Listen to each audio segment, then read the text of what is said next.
지난 내용들을 좀 살펴보면 요셉의 형들이 곡식을 다시 얻기 위해서 아버지 야곱을 설득하여 막내 동생 베냐민을 데리고 애굽으로 들어가게 되었지요. 그래서 요셉은 마침내 자신의 친동생 베냐민을 만나게 되었고 형들과 함께 만찬의 자리도 갖게 되었습니다. 물론 아직까진 자신이 누구다, 자신이 동생 요셉이다라는 것을 밝히기 전이었고요. 또 형들과 온전한 화해를 이루기 위하여 확인해야 될 몇 가지 일이 있는 상황이었습니다. 그래서 요셉은 형들을 시험하게 되지요.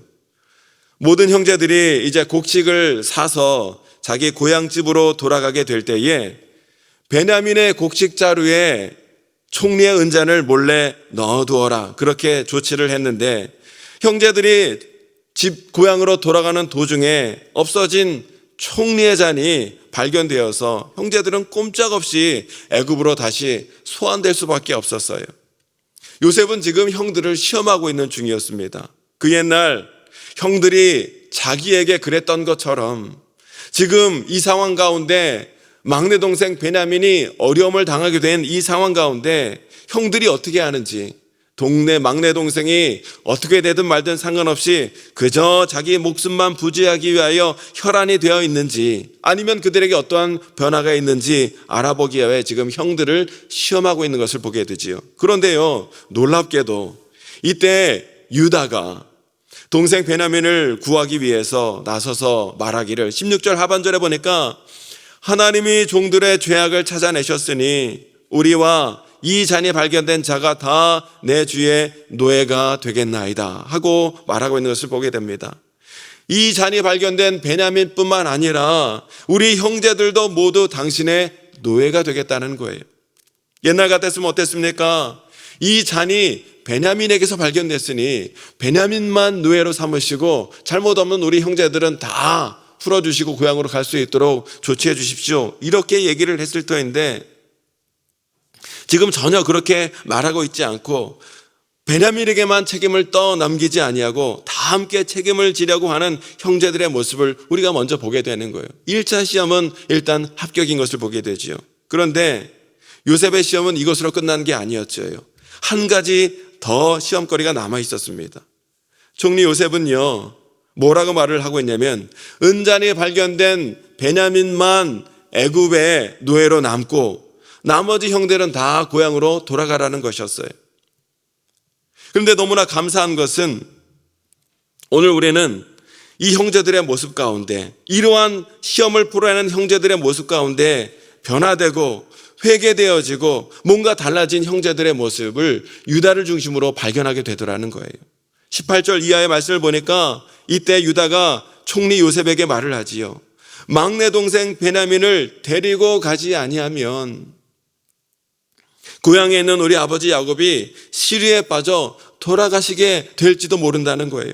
31절에 보니까 아버지가 아이의 없음을 보고 죽으리니 이같이 되면 종들이 주의 종 우리 아버지가 흰머리로 슬퍼하며 수월로 내려가게 함이니이다 하고 말씀하고 있어요. 무슨 말씀이에요?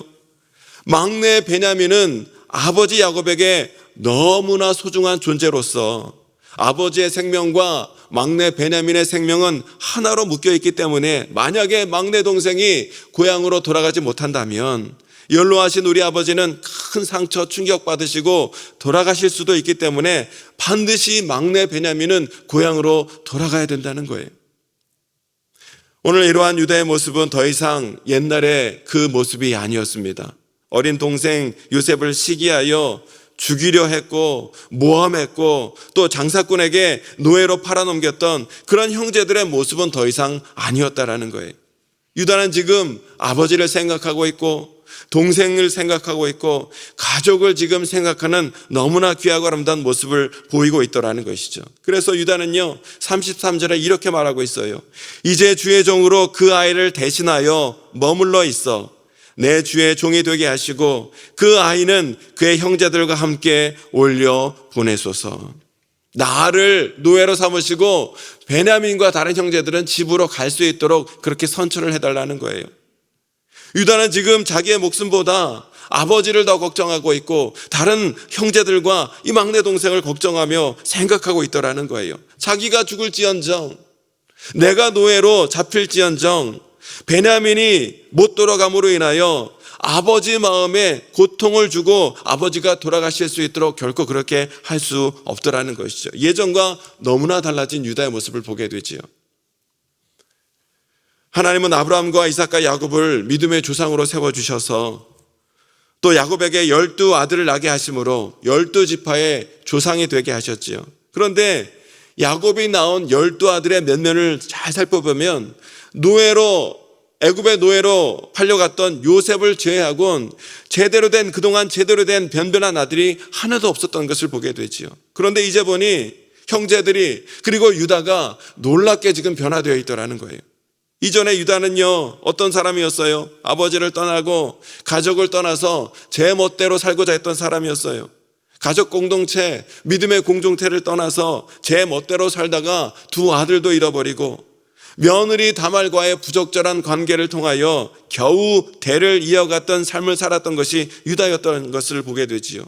참으로 세상에서 방황하는 삶, 믿음 없는 삶을 살았던 것이 바로 유다였는데, 그럼 유다가 지금 놀랍도록 변화되어 있더라는 거예요. 여러분, 하나님께서는요, 하나님이 선택하신 자, 특별히 하나님의 약속이 있는 가문을 끝까지 포기하지 아니하시고 주님의 은혜로 말미암아 변화된 삶을 살 수 있도록 인도하시는 분이 바로 우리 하나님이다라는 사실을 오늘 우리가 발견하게 되는 거예요. 하나님께서 선택하신 자는 하나님의 은혜와 능력으로 말미암아 반드시 하나님이 변화시켜 주신다는 것이죠. 오늘 우리는 본문에 나와 있는 이 유다의 모습을 통하여 우리를 변화시키시는 하나님의 모습을 다시 한번 발견하게 되는 거예요. 여러분, 유다의 아버지 야곱도 그 이름의 뜻이 원래 무엇이었습니까? 남의 발목을 잡는 자, 속여 취하는 자, 그렇게 속임수 많은 인생을 살았던 것이 바로 유다의 아버지 야곱의 삶 아니었습니까? 그러나 베델에서 야곱을 만나주신 하나님은 끝까지 그 인생과 함께 하사 20년간의 고난과 어려움의 삶 끝에 마침내 그를 변화시켜 이제는 야곱이 아니라 이스라엘이 될 수 있도록 그를 변화시켜 주신 하나님의 은혜를 우리가 알고 있다는 것이에요. 여러분, 그러한 하나님께서는 오늘 저와 여러분들도 결코 포기하지 않으시고 끝까지 함께 하사 하나님의 은혜로 말미암아 저와 여러분이 하나님의 뜻대로 살아갈 수 있는 인생이 되고 가정이 될 수 있도록 하나님은 오늘도 우리를 변화시켜 주시고 바꾸어 주고 계시는 줄로 믿습니다. 특별히 여러분, 유다는요, 예수님의 직접적인 조상이 되었어요. 유다 지파를 통하여 다윗 왕이 배출되었고 뿐만 아니라 그 가문 가운데 우리의 구원자 예수 그리스도께서 탄생하시는 놀라운 영광도 그가 누리게 되었다는 거예요. 때문에 오늘 우리는 이러한 유다를 보면서 희망을 갖는 거예요. 소망이 우리에게 있는 거예요. 내가 과거에 어떤 삶을 살아왔든지 내 과거의 어떠함과 상관없이 오늘도 내가 여전히 예수 그리스도 십자가 보혈의 은혜 가운데 머물러 있는 한, 오늘도 내가 하나님의 언약을 붙들고 살아가는 한, 우리 가정과 가문이 하나님의 은혜 가운데 언약 가운데 붙들려 살아가고 있는 한, 하나님께서는 오늘 저와 여러분을 하나님의 존귀한 백성이 될 수 있도록 회복시켜 주시고 변화시켜 주시고 우리를 놀랍도록 바꾸어 주시는 줄로 믿습니다. 유다가요, 32절 33절에서 너무나 중요한 말을 하고 있더라고요. 32절 33절의 말씀을 함께 읽어보실까요? 32, 33절 시작. 주의 종이 내 아버지에게 아이를 담보하기를 내가 이를 아버지께로 데리고 돌아오지 아니하면 영영이 아버지께 죄짐을 지리이다 하였사오니 이제 주의 종으로 그 아이를 대신하여 머물러 있어 내 주의 종이 되게 하시고 그 아이는 그의 형제들과 함께 올려 보내소서. 아멘. 여기 보니까 유다가 뭐라고 말하고 있냐면 내 아버지에게 아이를 담보하기를, 그러니까 베냐민을 대신하여 그가 담보가 되고 보증이 되겠다는 거예요. 그리고 이제 주의 종으로 그 아이를 베냐민을 대신하여 하고 말하고 있는 유다의 말을 보게 되지요. 너무나 중요한 말인 거예요. 유다가 베냐민을 담보하고 대신하겠다는 거예요. 여러분, 애굽의 곡식을 사기 위하여 다시 오기 위한 조건으로 총리 요셉이 내세운 조건이 무엇이었어요? 반드시 막내 동생을 데리고 와야 한다는 것이었죠. 그런데 여러분, 이게 아버지 입장에서는 그 전에 요셉도 잃어버렸는데 이번에 막내 베냐민마저 애굽으로 갔다가 형제들이 데려갔다가 무슨 일이 일어나도 그가 죽게라도 되면 큰일 나겠으니까 베냐민만큼은 데려가지 말라고 반대를 했어요. 허락하지 않는 거예요. 그러니까 유다가 아버지께 뭐라고 설득을 합니까? 제가 동생 베냐민을 담보하겠다는 거예요. 보증하겠다는 거예요. 만약에 베냐민에게 무슨 일이 일어나게 된다면 자신이 대신 책임지고 끝까지 그를 데려오겠으니 베냐민 데리고 애굽으로 갈 수 있도록 허락해달라고 유다가 아버지께 말씀드린 것을 보게 되지요.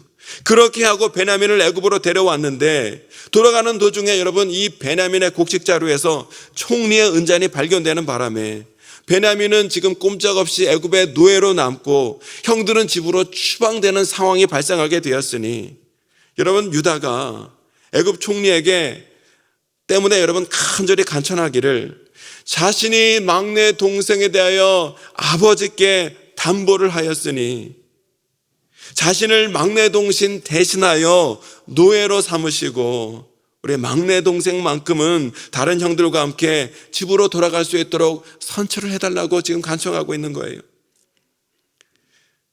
자신이 막내 동생을 대신하여 노예가 될 테니 죽어야 한다면 자신이 막내 동생을 대신하여 죽을 테니 제발 막내 동생만큼은 살려달라는 거예요. 오늘 우리는 이 유다의 모습 속에서 그의 변화뿐만 아니라 무엇도 우리가 바라보게 되는 거냐면 우리를 구원하신 예수 그리스도의 구속의 사역도 우리가 유다의 모습 속에서 발견하게 되는 거예요. 여러분 나는요 나의 죄와 허물로 인하여 영원히 죽을 수밖에 없는 그런 끔찍한 죄인이었지만 예수님은 그러한 나를 대신하여 내 죄값을 치르기 위하여 나 대신 십자가에 달리사 나 대신 예수님의 피 흘려 죽으심으로 우리 죄를 용서하시고 나를 구원받은 하나님의 자녀로 세워주신 줄로 믿습니다. 예수 그리스도의 십자가 대속의 은혜가 있었기에 오늘 저와 여러분이 구원받은 하나님의 자녀가 될 수 있었다는 것. 나 대신 죽으시고 나 대신 피 흘려주신 예수 그리스도 십자가 대속의 은혜가 있었기 때문에 오늘 우리가 구원받은 하나님의 자녀로 귀하게 세움받을 수 있었다는 거예요. 그런데 오늘 유다의 모습 속에서 예수님의 구원의 역사가 보이게 되더라는 것이죠. 여러분 유다의 후손 가운데 다윗 왕이 나오고 예수 그리스도께서 탄생하신 것 결코 이 사건과 무관하지 않은 거예요. 동생 베냐민을 대신하여 자신이 대속적 고난을 감당하겠다는 이 유다의 말 속에 예수 그리스도의 구원의 역사와 예수님의 십자가 사건이 보이게 되더라는 거예요. 여러분 죄지은 형제와 요셉 사이에 평생 앙금으로 남아있던 이 불화, 이 상처, 이 배신, 아픔의 역사가 이 유다의 말 한마디를 인하여 깨끗하게 사라지고 온전히 회복되는 역사가 있게 되더라는 것이죠. 모두들 두려워 떨고 있을 때 자신이 베냐민을 대신하여 내가 죽고 베냐민을 살리겠습니다 하는 이 유다의 말 한마디, 이 유다의 말 한마디를 통하여 여러분 형제들에 대하여 죽었던 요셉의 마음이 다시 회복되어지고 살아나는 역사가 있게 되었다는 거예요. 여러분 어린 나이에 형들의 시기와 질투로 말미암아 죽음의 구렁텅이에 빠지고 인신매매 당하여 낯선 땅에 노예로 팔려왔을 때 어린 요셉이 받았을 그 충격과 두려움은 얼마나 큰 것이었겠습니까? 그리고 형들에 대한 미움과 분노 또한 얼마나 큰 것이었겠어요. 평생 칠 수 없는 한과 상처로 남아있을 것이 분명했을 거라는 거예요. 그런데 오늘 변화된 유다의 모습을 통하여 특별히 자신의 친동생 베냐민을 대신하여 자신이 대신 노예가 되고 자신이 대신 죽겠다는 이 유다의 대속의 말을 통하여 오랜 세월 동안 갈기갈기 찢어졌던 요셉의 마음이 치유되고 회복되는 역사가 있었더라는 거예요. 얼마나 그 마음이 회복되었던지 내일 살펴볼 45장 1절 2절의 말씀을 보면 요셉이 다른 사람 다 대신 신하들 물러가게 하고 혼자 남는 가운데 통곡을 하며 울었다는 거예요. 얼마나 크게 울었으면 바로의 궁에서 요셉 총리의 울음소리가 들릴 정도로 요셉의 마음이 회복되는 가운데 펑펑 울고 있는 요셉의 모습을 우리가 보게 되는 거예요. 오늘 유다의 변화된 모습, 오늘 우리에게 큰 은혜와 영적 도전을 주고 있고 성도의 사명과 소명이 무엇인지를 깨달아 알게 해주는 것을 보게 되지요. 오늘도 저와 여러분이 과거에 어떤 삶을 살았던, 어떤 잘못과 허물이 있던 간에 오늘 내가 주 안에서, 주의 복음 안에서 십자가 능력 가운데 주의 언약의 말씀을 붙들고 있는 한, 그래서 변화받은 성도로 주 앞에 우리가 오늘 온전히 서 있는 한, 오늘 그러한 변화된 저와 여러분을 통하여 내 가정이 변화되고 우리 교회가 변화되고 내 주변에 꽉 깨어진 모든 관계가 온전히 회복되는 주님의 놀라운 역사가 있게 될 줄로 믿습니다. 오늘 내가 예수님과 같이 내가 죽고 내가 헌신하면 내 주변이 회복되어지고 생명이 살아나는 역사가 변화된 성도의 삶을 통해서 우리 가운데 임하게 되리라는 것이. 여러분, 과거 유다는 과거에 허물 많고 부끄러운 인생을 살아온 자였지만 그가 하나님의 언약 안에 있는 자였기에 하나님께서는 끝까지 그와 함께 하사 그를 만져주시고 변화시켜 주신 것을 보게 되고, 그런 변화된 그를 통하여 그 가정의 아픔이 깨끗이 그 모든 관계가 회복되어지는 역사를 우리가 보게 된 것을 보게 됩니다. 그와 같이 오늘 저와 여러분들도 연약한 인생으로 우리가 살아왔지만 오늘도 우리가 항상 예수 그리스도의 복음 가운데 주의 언약 가운데 머물러 있을 때 하나님께서는 오늘도 저와 여러분을 변화시키시고 변화된 저와 여러분의 삶을 통하여 우리 가정에 깨어진 모든 것들이 다시 한번 회복되어지고 우리 교회가 다시 한번 변화된 능력을 일어서고 이 나라 민족까지도 변화된 성도를 통하여 온전히 세워주시는 회복의 역사를 우리 성도의 삶과 나라 가운데 허락하여 주실 줄로 믿습니다. 오늘도 주님의 은혜와 복음 가운데 변화된 성도로서, 그 변화된 성도로서 살아갈 때 변화시켜 주시는 하나님의 놀라운 회복의 역사를 누리며 하나님 앞에 감사하며 살아가는 저와 여러분 모두가 될 수 있게 되시기를 주님의 이름으로 축원합니다. 이 시간에 함께 기도할 때 하나님, 오늘도 끝까지 주님의 언약 가운데 주의 십자가 복음 가운데 살아갈 수 있도록 인도해 주시고 오늘도 우리를 변화시켜 주시고 회복시켜 주시는 주님의 은혜를 내가 먼저 누릴 수 있도록 주님 인도하여 주시고 변화된 나의 삶을 통하여 성도의 삶을 통하여 오늘도 회복의 역사를 일으켜 주시는 하나님의 능력을 바라보는 가운데 감사하며 찬양하며 살아가는 우리 모두가 될 수 있도록 주님 인도하여 주옵소서. 오늘 말씀을 생각하며 기도하시고 우리 모든 기도 제목을 주님께 맡기며 기도하는 이 시간이 되길 원합니다. 우리 주여 세 번 외치고 함께 기도하겠습니다. 주여.